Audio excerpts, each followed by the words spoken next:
서태평양의 마리아나 해구는 지구에서 가장 깊은 곳입니다. 돌을 던지면 바닥에 닿기까지 11,000m나 떨어져야 하는 깊이죠. 하지만 인간의 몸과 달리 돌은 어떤 불쾌한 결과도 경험하지 않을 겁니다. 그러니까 더 깊이 떨어질수록 쌓이는 엄청난 압력에 돌은 영향을 받지 않는다는 거죠. 그런데 마리아나 해구의 가장 낮은 곳으로 내려간다면 우리의 몸은 어떻게 될까요? 오리발 신발을 신으시죠. 다이빙을 할 거예요. 숨을 참으세요. 수면 아래 1.5m입니다. 이 정도는 꽤 편안하죠. 이 깊이는 익숙하니까요. 수영장에서 다이빙을 하면 이 정도로 내려가죠. 아니면 해변에서라면 이국적인 물고기들이 해저 근처에서 헤엄치는 걸 구경할 수 있는 정도의 수심이죠. 하지만 우리는 마리아나 해구의 가장 깊은 지점인 챌린저 해협까지 가는 걸 목표로 하고 있습니다. 계속해보죠. 수심이 10m입니다. 여기서부터 불편함이 느껴지기 시작합니다. 여기서는 몸을 누르는 압력이 2배가 됩니다. 귀와 폐가 약간 쓰라립니다. 이건 우리의 몸에 많은 공기 주머니가 있기 때문입니다. 압력을 받으면 공기 주머니는 부피가 줄어들게 되는데 이를 직접 느낄 수 있을 거예요. 하지만 걱정 마세요. 우리의 장기는 금속이 아닙니다. 이 이상의 압력도 견딜 수 있을 만큼 유연합니다. 이 정도 수심에서 걱정이 할 건 백상아리예요. 만약 백상아리가 우리를 저녁거리로 삼는다면 고압보다 더 심각한 공경에 처하게 될 테니까요. 그러니까 계속해서 헤엄쳐 보도록 하죠. 수심 20m입니다. 숨이 차게 될 테니 손전등과 공기 탱크가 필요할 시점입니다. 햇빛이 거의 닿지 않아 꽤 어둡거든요. 같은 이유로 점점 추워지고 있네요. 잠수부들이 주로 입는 보온복을 입는 게 어떨까요? 이제 좀 낫네요. 그런데 따뜻해지긴 했지만 귀가 매우 아프기 시작합니다. 그리고 폐는 보통 크기의 거의 3분의 1로 줄어들었습니다. 훈련을 받지 않은 잠수부에게 이 정도 수심은 위험할 수 있습니다. 하지만 우린 용감하니까요. 자, 이제 30m 아래로 내려가 보도록 하죠. 특별한 장비 없이 전문 다이버들만 이 정도 수심에 내려갈 수 있어요. 이곳의 압력은 우리가 수면에서 느끼는 것보다 3배 더 높습니다. 뭔가 이상한 일이 우리 몸에 일어나기 시작합니다. 이런 느낌은 처음이에요. 그 이유는 공기 탱크 때문이에요. 공기 탱크 내부에 압축된 공기는 대부분 질소 78%와 산소 약 21%입니다. 하지만 이 정도 수심에서는 질소가 독성을 띠게 되는데 이건 우리가 이상한 행동을 하게 만들 수 있어요. 예를 들면 물속에 있다는 걸 잊고 산소 마스크를 벗어버릴 수도 있어요. 하지만 산소가 더 많이 든 탱크로 바꾼다면 어지러움과 다른 이상한 감각들은 없어질 거예요. 수면 60m 아래입니다. 이곳의 압력은 마른 땅보다 7배 높습니다. 이제 산소조차도 우리에게 안전하지 않게 됩니다. 헬륨이 들어있는 가스로 호흡을 해야 합니다. 214m 깊이로 급하강해보죠. 이 수심은 자유다이빙계의 세계 기록이에요. 허버트 니치는 특별한 장비나 공기 탱크 없이 이 정도 수심에 도달한 적이 있어요. 그 후 그는 지구에서 가장 깊은 사람이라는 칭호를 얻게 되었죠.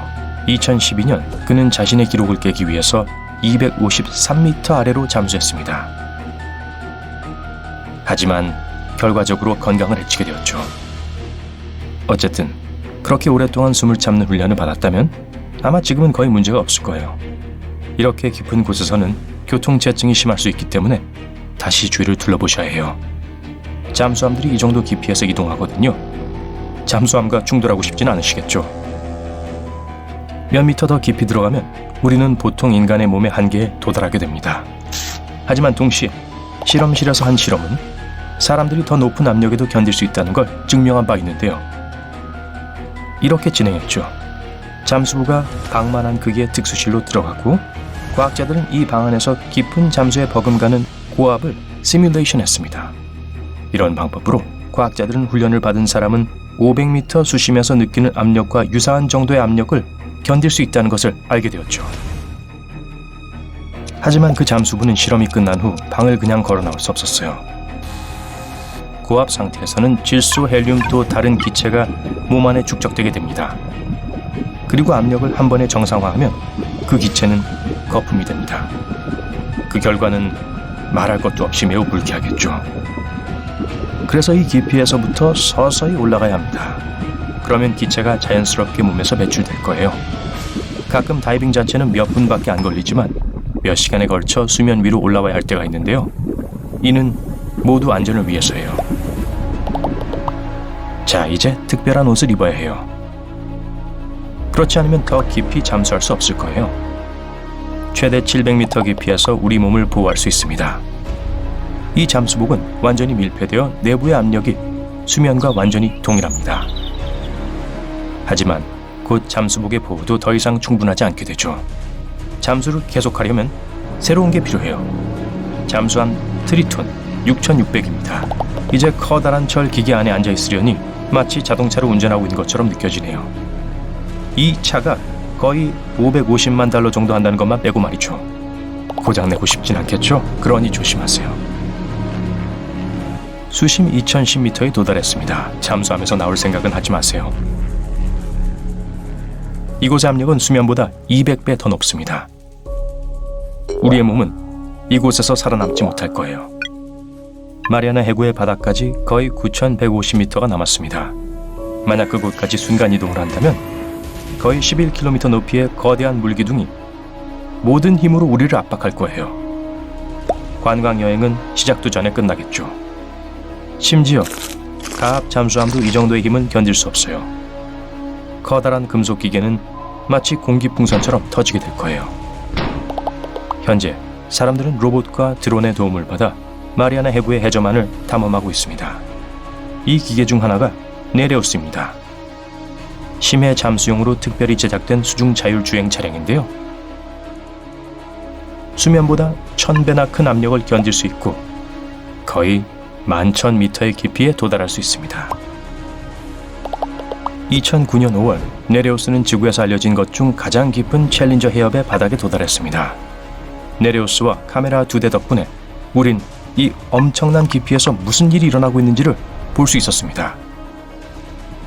하지만 사람들 역시 챌린저 해협에 발을 들여놓았어요.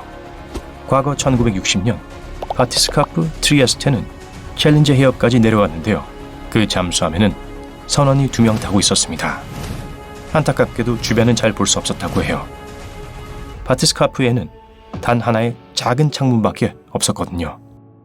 배의 구조가 강한 압력을 유지하는 것을 도왔죠. 게다가 엄청난 압력을 견딜 수 있도록 바티스카프의 철벽 두께는 13cm였습니다. 하지만 탐험가들이 챌린저 해협의 해저에 도착했을 때 창문의 유리 하나에 금이 갔습니다. 다행히도 배는 해저에서 약 20분을 더 보낸 다음 수면 위로 떠오를 수 있었어요. 하지만 이 놀라운 환경에 익숙해진 생물들도 있습니다. 예를 들어 마리아나 분홍꿈치는 7,300m의 수심에서 살아요. 심지어 마리아나 해구의 해저에도 생명이 존재합니다. 이곳에는 박테리아와 바이러스가 살고 있죠. 이들은 낮은 온도와 높은 압력에 익숙합니다. 그리고 바다의 바닥으로 가라앉는 모든 종류의 유기물을 먹이로 삼죠. 사람들도 다른 극한 조건에서 살아남을 수 있습니다. 예를 들면 우주. 그곳은 진공 상태죠. 많은 사람들의 생각과 달리 우주는 춥지 않습니다. 또한 공기나 물처럼 밀도가 높지 않습니다. 그래서 체온이 아주 천천히 떨어지게 됩니다. 하지만 실험을 해볼 수 있겠죠? 보통 물은 섭씨 100도에서 끓습니다. 특별한 방에 물 한 잔을 놓고 점차 압력을 낮춘다고 가정해보죠. 온도가 낮을수록 물은 더 낮은 온도에서 끓게 됩니다. 우리의 몸의 70%는 물이죠. 그리고 우주는 거의 절대 진공 상태이기 때문에 이곳의 압력은 매우 낮습니다. 거의 0이죠. 자, 이제 거의 액체 상태인 우리의 혈액에서 무슨 일이 일어나게 될지 생각해보세요. 그 결과를 어렵지 않게 상상할 수 있을 거라 믿어요. 또한 우리의 내장이 커지기 시작할 텐데요. 이는 문제가 되지 않습니다. 우리의 조직은 유연하기 때문에 이 정도는 견딜 수 있어요. 주된 문제는 산소 부족일 거예요. 공기가 없다면 우리는 곧 의식을 잃을 겁니다. 그래도 구조대가 1, 2분 안에 도착할 수 있다면 괜찮을 거예요. 하지만 이곳에서도 살아남을 수 있는 살아있는 유기체가 있습니다. 박테리아 한 종이 3년 동안 국제우주정거장 근처의 공간에서 번성하고 있었다고 해요. 이 박테리아는 진공 상태와 산소가 부족한 환경에서도 심지어 강한 태양 복사열에서도 살아남았어요.